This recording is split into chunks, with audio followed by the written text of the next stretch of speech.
Assalamualaikum warahmatullahi wabarakatuh. Perkenalkan, kami dari kelompok 2 akan memaparkan tentang artikel 4, artikel 5, dan artikel 6. Anggota kami terdiri dari saya Nurti, lalu Lisa Diastuti, M. Aldino Evrilian, lalu Hilma Kori Amarta, dan Syifa Amalia. Perkenalkan, saya Nurti. Saya di sini akan menjelaskan tentang artikel 4, yaitu tentang dokumen instruksi juri.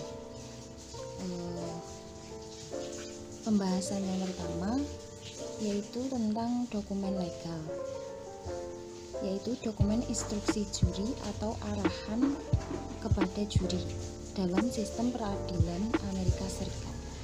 Pembahasan ini bersumber dari artikel 4 yang berjudul Improving the Comprehensibility of U.S. Pattern Jury Instruction atau meningkatkan kelengkapan instruksi pola juri Amerika Serikat, yang ditulis oleh Bethany K. Dumas.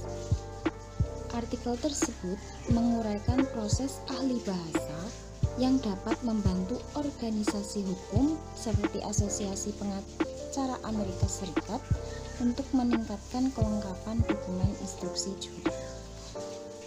Secara umum, proses persidangan dalam sistem peradilan di Amerika Serikat terdiri atas beberapa pihak, yaitu hakim, penuntut umum atau jaksa, terdakwa, korban, pengacara, saksi, dan juri. Peran masing-masing pihak dalam persidangan yaitu yang pertama, hakim yang membuka dan menjelaskan jalannya persidangan. Yang kedua, penuntut umum atau jaksa yang menerangkan kepada para juri mengenai kasus yang terjadi dengan maksud untuk mempengaruhi bahwa terdakwa adalah pihak yang bersalah. Yang ketiga, pengacara menerangkan kepada juri bahwa terdakwa tidak bersalah dalam proses pembuktiannya dengan mendatangkan beberapa orang saksi, termasuk dapat menjelaskan keterangan terdakwa. Namun, dalam sistem peradilan pidana di Amerika Serikat dimungkinkan untuk terdakwa tidak memberikan keterangan dalam persidangan. Yang kelima, juri memberikan keputusan bersalah atau tidaknya terdakwa dalam suatu kesimpulan singkat. Yang keenam, hakim memutuskan beratnya hukuman bagi terdakwa. Selanjutnya, instruksi pola juri atau arahan kepada juri adalah aturan hukum yang harus diikuti oleh juri ketika memutuskan suatu kasus. Dalam kenyataannya, instruksi standar juri tidak dipahami dengan baik oleh rata-rata juri, dan hal yang sama berlaku untuk instruksi secara tata bahasa dan semantiknya yang sama. Kelemahan instruksi juri adalah bentuknya. Instruksi juri ditulis dalam bahasa yang padat, kompleks, dan bahasa yang ditulis oleh para hakim untuk dibaca oleh hakim lainnya. Selanjutnya, Asosiasi Pengacara Amerika Serikat bertanggung jawab dalam memproduksi pola atau instruksi juri yang berisi kerangka kerja juri dalam persidangan pidana Amerika Serikat. Ahli bahasa kadang diminta untuk membantu asosiasi pengacara dan organisasi lainnya seperti TRISMA yang telah membantu penyusunan draft instruksi juri yang lebih komprehensif. Asosiasi Bar Amerika Serikat adalah asosiasi profesi pengacara Amerika Serikat. Nah, selanjutnya dalam artikel tersebut ada 5 langkah yang harus diikuti oleh ahli bahasa dalam membantu asosiasi pengacara dalam meningkatkan kelengkapan instruksi pola juri. Yang pertama, menemukan Yang dimaksud di sini adalah menemukan dari kasus-kasus hukum masalah yang telah lalu, apakah instruksi tertentu dalam pertimbangan atau ketentuan tertentu, atau instruksi menemukan hal-hal atau kasus-kasus tertentu yang mungkin belum atau tidak dapat dipahami oleh juri. Yang kedua, analisis, mengidentifikasi instruksi yang tampaknya menyajikan kesulitan pemahaman terbesar atau kesulitan dalam pemahaman juri. Yang ketiga, laporkan, yaitu sarankan kepada komite sesuai atau asosiasi pengacara untuk versi instruksi yang akan ditulis ulang. Yang keempat, mengumpulkan umpan balik, yaitu respon dari komite setelah melaporkan atau menyarankan kepada komite tersebut. Yang kelima dan yang terakhir yaitu merevisi dokumen yang telah diidentifikasi tersebut. Assalamualaikum warahmatullahi wabarakatuh. Saya Muhammad Aldin Frianisha Putra akan menjelaskan mengenai masalah interpretasi. Pembahasan kedua mengenai masalah interpretasi yang terjadi di dalam sidang di Hong Kong. Bahasa yang digunakan di ruang sidang di Hong Kong mayoritas menggunakan dua bahasa, yaitu bahasa Kanton dan bahasa Inggris. Pembahasan ini bersumber dari artikel ilmiah dalam buku Proceedings of the International Association of Forensic Linguistics dan 10th Biennial Conference. Judul artikelnya adalah Garment or Upper Garment, a Matter of Interpretation. Penulisnya yaitu Eva Ng.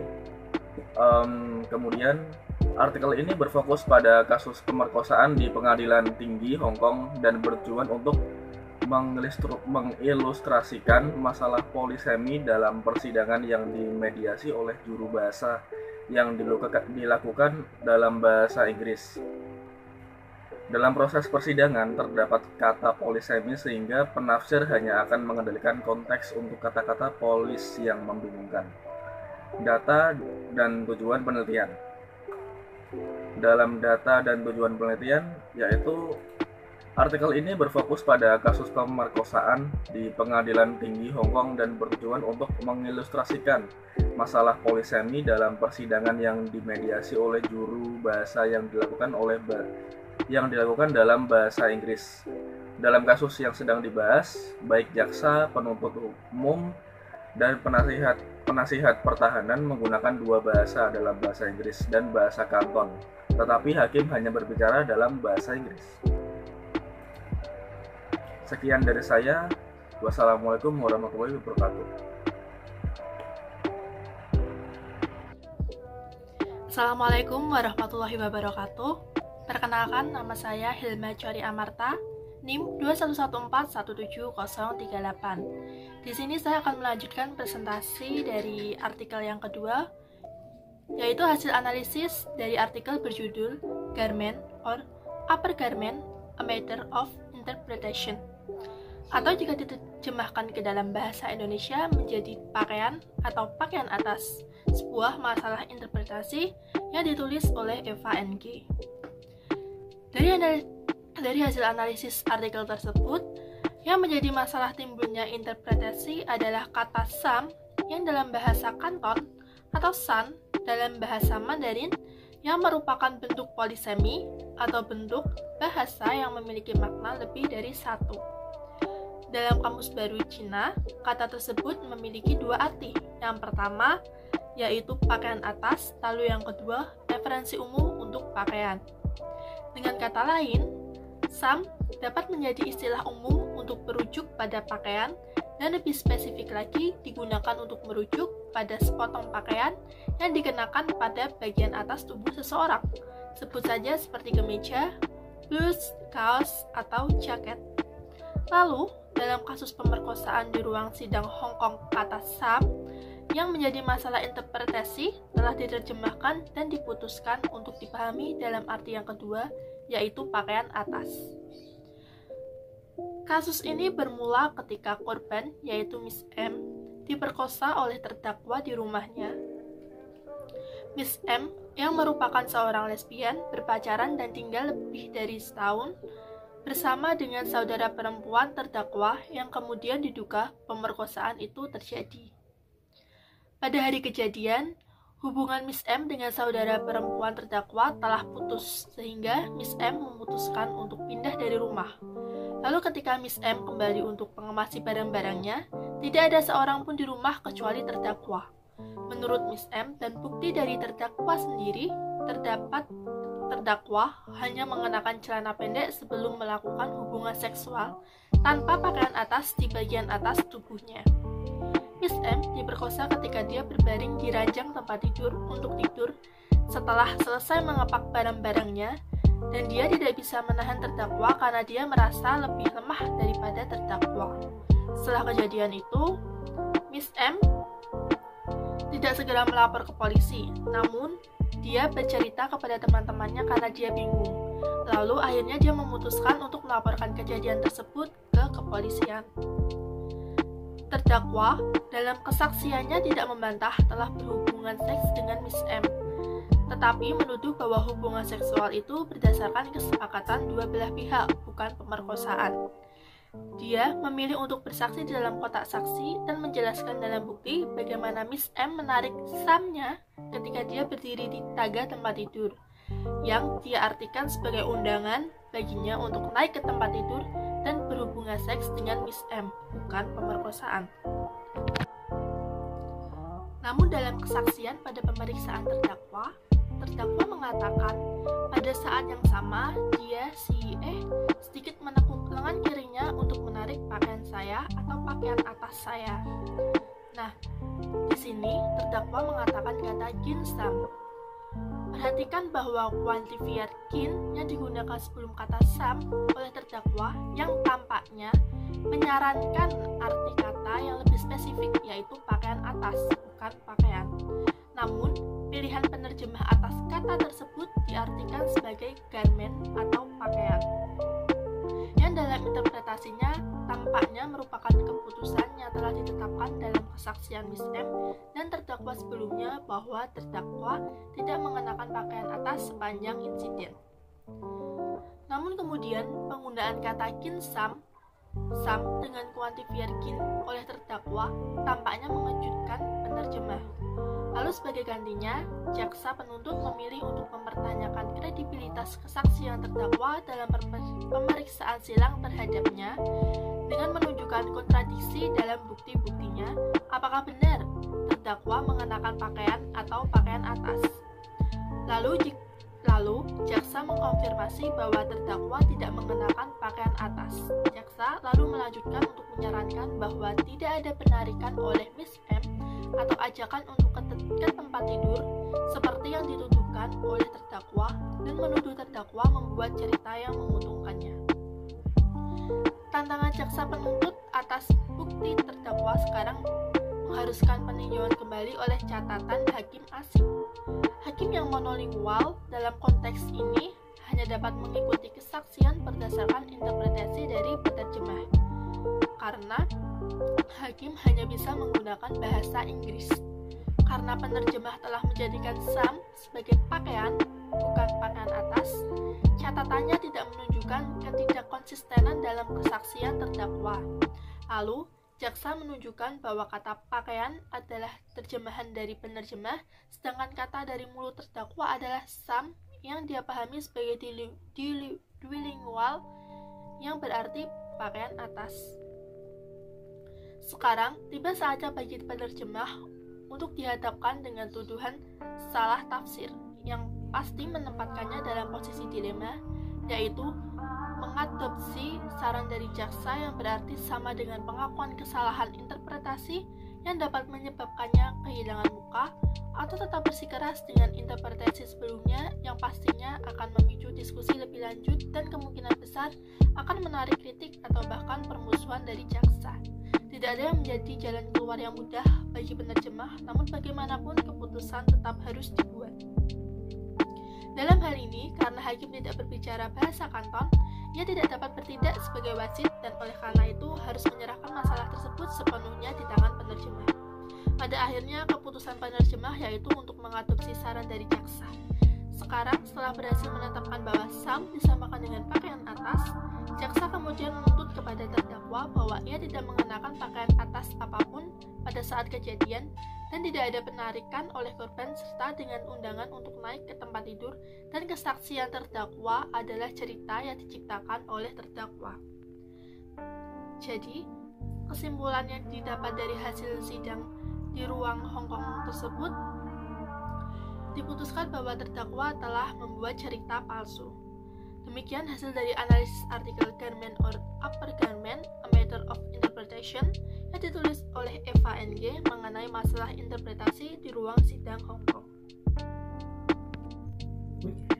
Assalamualaikum warahmatullahi wabarakatuh. Perkenalkan, nama saya Siva Amalia dan di sini saya akan melanjutkan penjelasan mengenai wacana multimodal ruang sidang yang bersumber dari artikel dengan judul Appreciate Other Beauty as Well as One Own, A Comprehensive Multimodal Discourse Analysis of the Courtroom Trial, yang ditulis langsung oleh Yuan Changyu dari Guangdong University of Foreign Studies. Nah, di video sebelumnya sudah dijelaskan mengenai pengantarnya seperti apa. Dan di video kali ini saya akan menjelaskan bagaimana analisisnya dan perbedaannya seperti apa.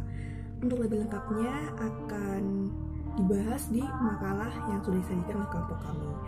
Nah, di video kali ini saya akan menyampaikan secara garis besarnya saja mengenai perbedaan antara wacana multimodal ruang sidang di Tiongkok dan di Amerika.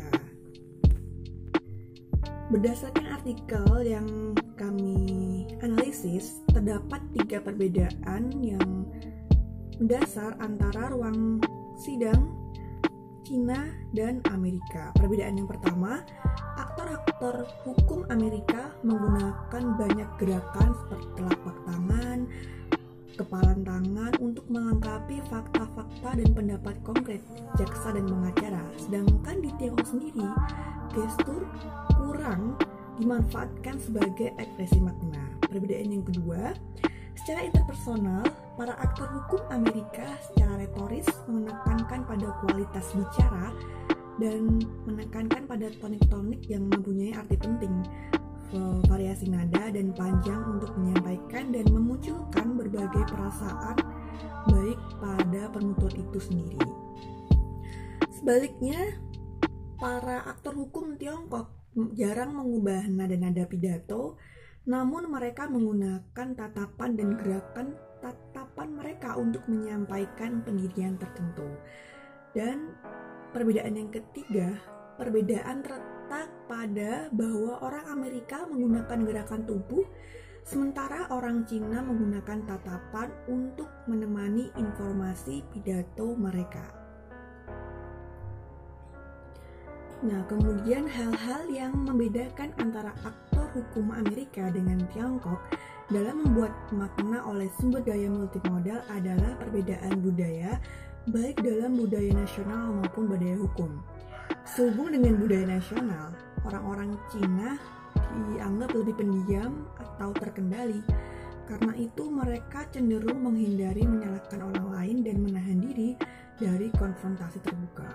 Sifat ini menjelaskan mengapa pelaku hukum Tiongkok dalam kasus ini lebih memilih cara pandang, karena ini mereka mempunyai lebih halus untuk menyampaikan emosi. Sebaliknya, orang Amerika terkenal sebagai orang yang terbuka dan sok dalam berkomunikasi antar pribadi mereka, bahkan lancip dalam cara ekspresi mereka. Oleh karena itu, mereka cenderung memilih untuk menyampaikan makna melalui sebuah gestur. Budaya hukum juga penting dalam menentukan modalitas mana yang dipilih oleh aktor hukum. Seperti diketahui, sistem hukum Amerika, khususnya dalam proses persidangannya, bersifat permusuhan, yang berarti bahwa penuntut dan pertahanan memiliki kekuatan yang sama dan setidaknya secara teori memiliki kesempatan yang sama untuk membujuk juri dan hakim dalam kasus mereka. Oleh karena itu, mereka memiliki insentif untuk memanfaatkan setiap sarana dan cara komunikatif yang mengesankan hakim dan juri. Gerakan adalah sumber komunikasi yang jelas dan mengesankan dalam hal ini. Sebaliknya, karena sistem persidangan ruang sidang Tiongkok bersifat inkuisitorial, ada kekuatan yang tidak simetris sehingga antara penuturan dan pembelaan. Jadi biar disimpulkan, dalam artikel ini mencoba mengungkapkan bahwa wacana ruang sidang Cina sangat berbeda dengan ruang sidang Amerika dalam makna ideasional, interpersonal, dan tekstual dengan berbagai mode dan modalitas. Jadi cukup sekian yang dapat kelompok kami sampaikan. Terima kasih.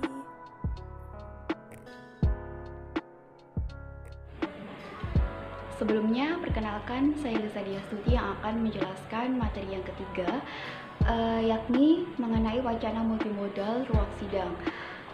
Pokok pembahasan yang ketiga ini adalah mengenai perbedaan wacana multimodal yang terjadi pada ruang sidang Tiongkok dan juga Amerika. Pembahasan ini bersumber dari artikel ilmiah dalam buku Proceedings of the International Association of Forensic Linguistics Tenth Biennial Conference dengan judul artikelnya yaitu Appreciate Others' Beauty as Well as One's Own, a Contrastive Multimodal Discourse Analysis of Two Courtroom Trials, dengan penulisnya yaitu Yuan Chuanyou dari Guangdong University of Foreign Studies, Guangzhou, China. Kemudian isi dari artikel ini adalah mengungkapkan wacana ruang sidang Cina yang sangat berbeda dengan wacana ruang sidang Amerika dalam membuat makna ideasional, interpersonal, dan tekstual melalui berbagai mode dan kepadatan modal. Hal yang diamati mulai dari berbagai model visual dan juga verbal, dengan fokus pada gerakan dan gerakan peserta serta ucapan mereka. Analisis ini didasarkan pada linguistik fungsional sistemik, termasuk metafungsi dan juga teori appraisal. Dalam artikel ini juga dibahas beberapa subbab, yakni yang pertama ini adalah pengantar bahwa ruang sidang Tiongkok dan ruang sidang Amerika menunjukkan perbedaan mencolok dalam hal multimodalitasnya.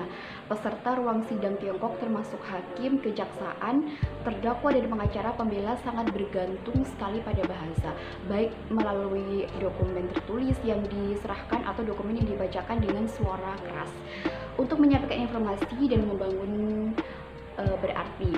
Sebaliknya, peserta ruang sidang Amerika, jaksa penuntut umum, dan pengacara pembela khususnya menggunakan banyak modalitas yang disinkronkan dengan pidato untuk mencapai efek yang sama dengan rekan-rekan mereka dari Tiongkok. Pengacara Amerika menunjuk dan menatap saksi dan atau terdakwa ketika menyapa mereka, mengalahkan ritme pembicaraan mereka dengan gerakan yang berbeda dan bergerak bebas di panggung ruang sidang, menampilkan berbagai ekspresi wajah. Pengacara Amerika tidak hanya berbicara, mereka tampil. Mereka menerangkan kinerja mereka dengan multimodalitas untuk menciptakan keterlibatan interpersonal yang meningkatkan makna ideasional dan kekuatan persuasif dari kata-kata mereka. Selanjutnya, sebab yang dibahas di sini adalah mengenai data kasus yang ditemukan atau yang menjadi pembahasan dalam artikel ini adalah menyajikan studi kontras dari dua persidangan pidana serupa, satu kasus pembunuhan Amerika yang disebut sebagai kasus pembunuhan lulusan Harvard, dan yang lainnya adalah kasus pembunuhan yang disengaja Cina disebut sebagai kasus pembunuhan Majiaju. Kedua, kasus melibatkan pembunuhan mahasiswa. Dalam kasus Amerika, Alexander Pringleson, seorang mahasiswa pasca sarjana dari Universitas Harvard, diadili karena membunuh orang asing dengan pisau dalam perkelahian jalanan. Dia dituduh melakukan pembunuhan tingkat pertama tetapi mengklaim membela diri. Dia dihukum karena pembunuhan sukarela dan dijatuhi hukuman 6 hingga 8 tahun penjara. Dalam kasus Cina, Ma Jiaju, seorang mahasiswa sarjana senior dari Universitas Yunnan, diadili karena membunuh 4 teman sekelasnya karena pertengkaran yang timbul dari permainan kartu. Dia didakwa melakukan pembunuhan yang disengaja dan dinyatakan bersalah serta dijatuhi hukuman mati. Kedua kasus ini sama-sama disiarkan langsung dari televisi, yakni Pengadilan TV dalam kasus Amerika dan juga Pengadilan TV dalam kasus yang berada di Amerika. Keberadaan secara langsung memfasilitasi penelitian ini dengan memungkinkan untuk membagi klip video layar dan menuliskan kutipan untuk observasi, analisis, dan perbandingan pidato, gerakan, tetapan, dan juga pada postur peserta.